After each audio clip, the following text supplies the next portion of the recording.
Hello viewers, the recreational স্টোরিজে তোমাদের আরও একবার স্বাগত। আমি দোলা, আমি চলে এসেছি আজকে আবার একটা নতুন সুন্দর ঝকঝকে ব্লগের সঙ্গে। আজ মহাষ্টমীর আন্তরিক প্রীতি, শুভেচ্ছা ও অভিনন্দন জানাই তোমাদের সকলকে। এখন সকালবেলা আমরা সবাই মিলে রেডি হয়ে নিয়েছি মহাষ্টমীর পুজো দিতে যাব বলে। পুজোর যা কিছু উপাচার সেগুলো জোগাড় করে নিয়ে আমরা বেরিয়ে পড়লাম পুজো দিতে যাওয়ার জন্য।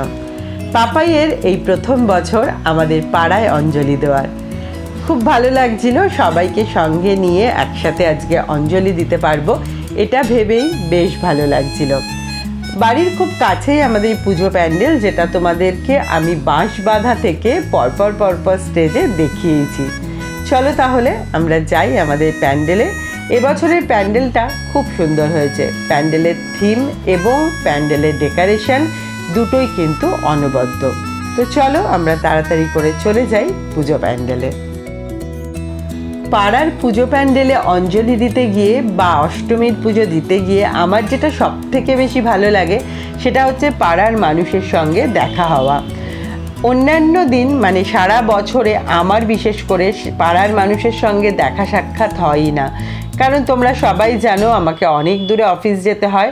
তো 12 ঘন্টা আমি প্রায় বাড়ির বাইরেই থাকি, সেই কারণে দেখা সাক্ষাৎ হওয়াটা খুবই কম।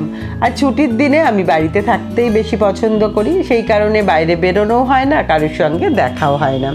কিন্তু এই পুজো প্যান্ডেলে সেজে গুজে সবার সঙ্গে দেখা হওয়া, এই সৌজন্য বিনিময়টা আমার ভীষণ ভালো লাগে। এবছর পুজো যেহেতু অনেকটাই আগে, তাই ভাদ্র মাসের গরম কিন্তু এখনও যায়নি। আমরা সকলেই প্রায় গলদঘর্ম হচ্ছিলাম এই পুজো প্যান্ডেলে এসে। নতুন শাড়ি পরলে এমনিই গরম লাগে, আর পুজো প্যান্ডেলের ভেতরে এত লোকজন, সব মিলিয়ে গরমটা বেশ ভালোই লাগছিল।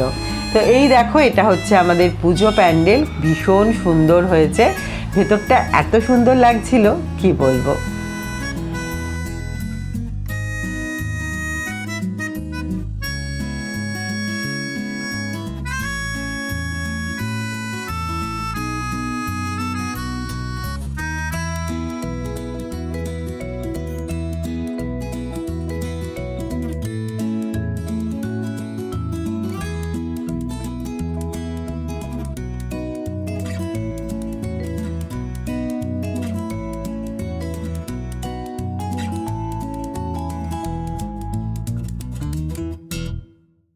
পুষ্পাঞ্জলি সপরিবার সহিত শ্রী শ্রী ভগবতী দুর্গায় নমঃ। এইবার হাত জোর করে বলবেন সবাই।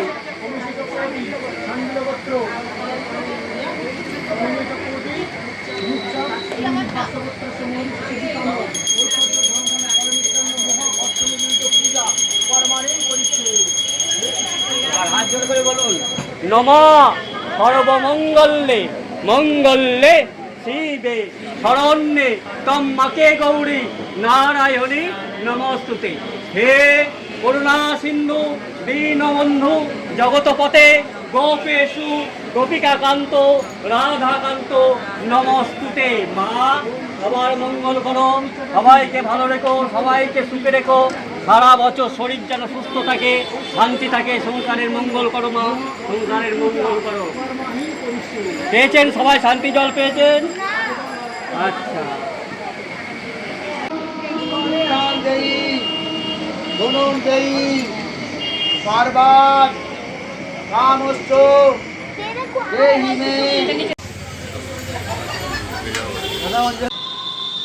কি করছো মা? এই তো আজকে তো লুচি খেতে হবে, তার জন্য লম্বা লম্বা বেগুন ভাজছি।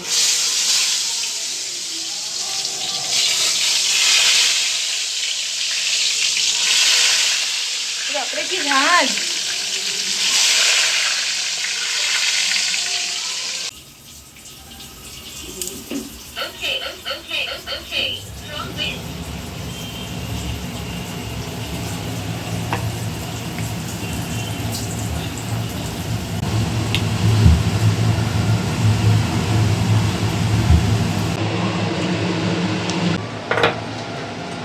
কি করছো রাইমা? এই যে লুচি ভাজছি। কি করছো রিয়া? এই যে লুচি ফোলাচ্ছি। বাহ,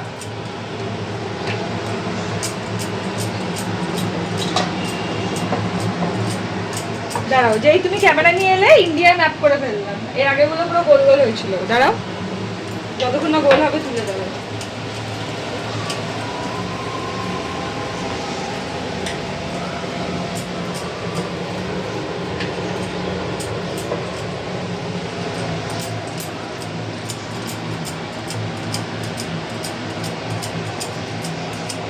হ্যাঁ, এটা তুলে দেবো। ব্যাস। রিয়া রাইমার পাপাইয়ের খুনটুসি করতে করতে আমার সমস্ত লুচি কিন্তু রিয়া রাইমা ভেজে ফেললো। এদিকে আমি টেবিলটাও দেখো সুন্দর করে সাজিয়ে নিয়েছি। লুচি বলে কথা, সেটা তো ঠান্ডা খেতে ভালো লাগবে না, গরম গরম ভাজা হবে আর খাওয়া হবে। এই গরম গরম ভাজা এবং খাওয়াটাকে পাপাই কি বলে বলো তো? বলে রানিং লুচি। আজ আবার বরুণ বাবুর জন্মদিন। জন্মদিন হলেও যেহেতু অষ্টমীতে আমরা কেউ ভাত খাই না, মানে আমাদের এখানে কেউই ভাত খায় না, লুচি খেতে হয়, সেই জন্য এই লুচি দিয়েই সারতে হলো জন্মদিনের ভুরিভোজ। স্পেশাল যেটা করেছিলাম ওর জন্য সেটা হচ্ছে একটুখানি চালের পায়েস। ভাত আজকের দিনে খেতে হয় না জানি, কিন্তু তবু জন্মদিন পায়েস ছাড়া কিভাবে সম্ভব, তাই অল্প করেই বানিয়েছিলাম পায়েস। বরুণের শরীরটা কদিন ধরেই ভালো নেই, প্রচণ্ড জ্বর হয়েছিল, সর্দি কাশি, যেটা আমারও হয়েছে, তোমরা আমার গলা শুনে এখনও বুঝতে পারছো। তো যাই হোক, কিন্তু কিছু করার নেই, দিনটা তো স্পেশাল না, বছরেই একটিবারই আসবে, তাই একটু করে খেয়েই ও খেতে পারছে না, তাও আর কি সবার থেকে একটু একটু খেলো। আর আমি আর পায়েস খাওয়ালাম না, আমি একটুখানি লুচি আর ছোলার ডাল খাইয়ে দিলাম। এই করেই আজকের জন্মদিনটা পালন হলো। পাপাই কেমন লাগছে?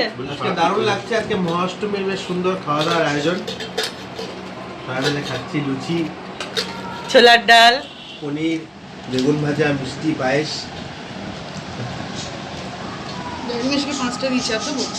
আরেকটা দিয়ে দে। বাবুর কেমন লাগলো? দারুণ। বাবুর শরীরটা একটু খারাপ, তাই জন্য একটু ডাউন হয়ে আছে। এটা রাইমা শাড়িটা ছেড়ে ফেলেছে, কিন্তু মেকআপটা এখনো তুলতে পারেনি, খাচ্ছে। কমফোর্টেবলি খেতে হবে না, তবে না খাবার আসল মজা। আমি এখানে এই যে লুচি নিয়ে বসে আছি, যার যা লাগবে দেব। আর আমারও গলার অবস্থা শুনে বুঝতেই পারছো, প্রচন্ড খারাপ অবস্থা, ঠান্ডা লেগে গেছে। আর এই যে রিয়া এখন সার্ভ করছে, প্রচণ্ড ঠান্ডা লেগে গেছে। আর মানে কালকে রাতে তো একটু জ্বরও এসছিল, এইসব নিয়ে চলছে আর কি। তবে হ্যাঁ, আমরা এখন সবাই একসাথে আছি, এটাই ভালো লাগছে। এটা বেশ মজা করছি আমরা সবাই মিলে।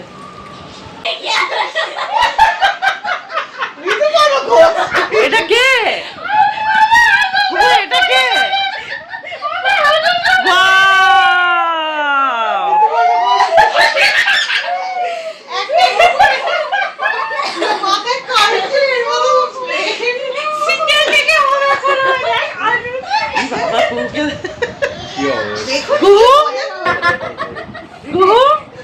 তোমার জামাটা কে দিয়েছে? গল্পাই দাদি। তুমি গল্পাই দাদিকে বলে দাও শুভ শারদিয়া। শুভ বলো শুভ অষ্টমী। এই শুভ অষ্টমী বল। গঙ্গা পানি বা শুভ অষ্টমী গঙ্গা পানি। এখন আমরা বেরোচ্ছি আবার ঠাকুর দেখতে। আমি জানি না কতটা কভার করতে পারবো, হয়তো একটা বা দুটো দেখে চলে আসবো। আর পাপাই, রাইমা, স্নেহা, তারপর চুটকি, ওরা সবাই মিলে দেখবে। তো চলো তোমরাও আমাদের সঙ্গে, আমরা মানে আমি যতটা পারবো তো কভার করব, তারপরে ক্যামেরার দায়িত্বে থাকবে রাইমা আর পাপাই, ওরা তারপর তোমাদের জন্য সব ক্যাপচার করে নিয়ে আসবে।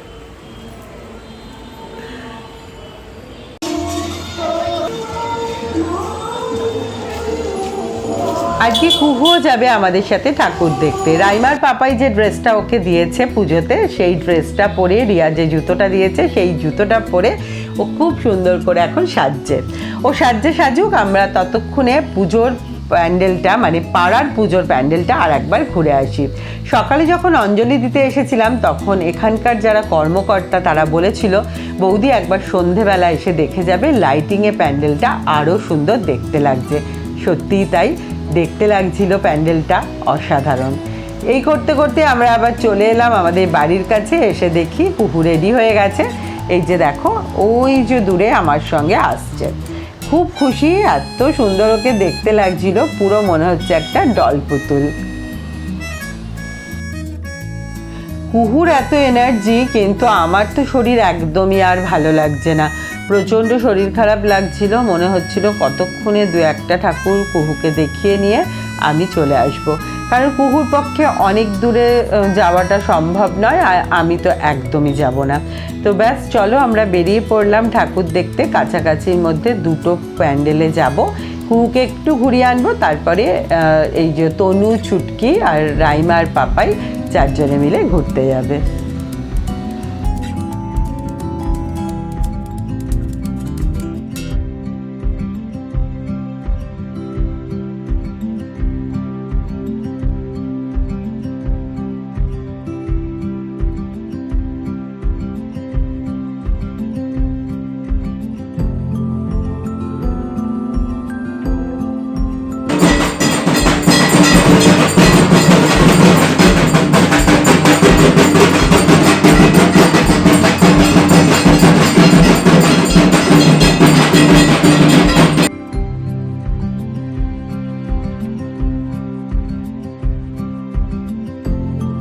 এত গরম যে একটুখানি হেঁটেই আমার অবস্থা তো একদম খারাপ হয়ে যাচ্ছিল। তো প্যান্ডেলের কাছে এসেই এই রাইডটাকে কুহু দেখতে পেয়েছে, ব্যাস উঠে পড়েছে এই রাইডে। এবার ওখান থেকে নামায় কার সাধ্যি, প্রচণ্ড খেলছে আর সাংঘাতিক মজা করছে। আমিও ওদেরকে বললাম যে একটু খেলে নিক, না হলে তোরা যখন ঠাকুর দেখতে যাবি তখন ও পিছু ছাড়বে না, আমার সাথে আর বাড়ি ফিরতেও চাইবে না, সেই জন্য একটু আগে মন ভরে খেলে নিল। তারপর আমি ওকে সঙ্গে নিয়ে ফিরে আসবো বাড়িতে। তবে বাড়িতে আসার সময় তো সে একটু বায়না করছিল, তারপর আমি বললাম তোমাকে আমি একটা আইসক্রিম কিনে দেবো, সেই আইসক্রিম খাবে বলে আমার সঙ্গে চলে এলো। এরপর রাইমা আর পাপাই, তনু আর ছুটকি 4 জনে মিলে বেরোলো শেওড়াফুলির অন্য একটা দিকে। কালকে তোমাদের ব্লগে দেখিয়েছিল একটা দিক, এটা হচ্ছে আর একটা দিক। তবে কোথাকার ঠাকুর বা কি ঠাকুর ওরা দেখেছে সেটা এই মুহূর্তে তো আমি তোমাদের বলতে পারছি না, তাই এমনি তোমরা দেখে নাও।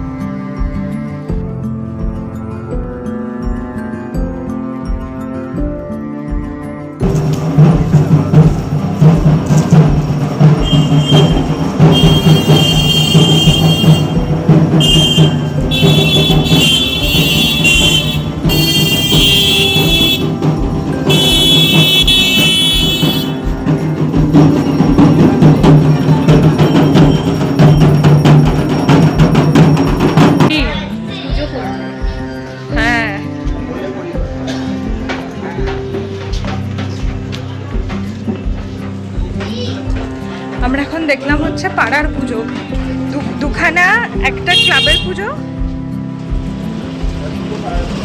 আর 2টো বাড়ির পুজো। এখনো হাঁটতে চলতে আমরা চলে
ঠাকুর দেখা তো প্রায় শেষের পথে, কিন্তু কিছু এবার খেতে হবে তো।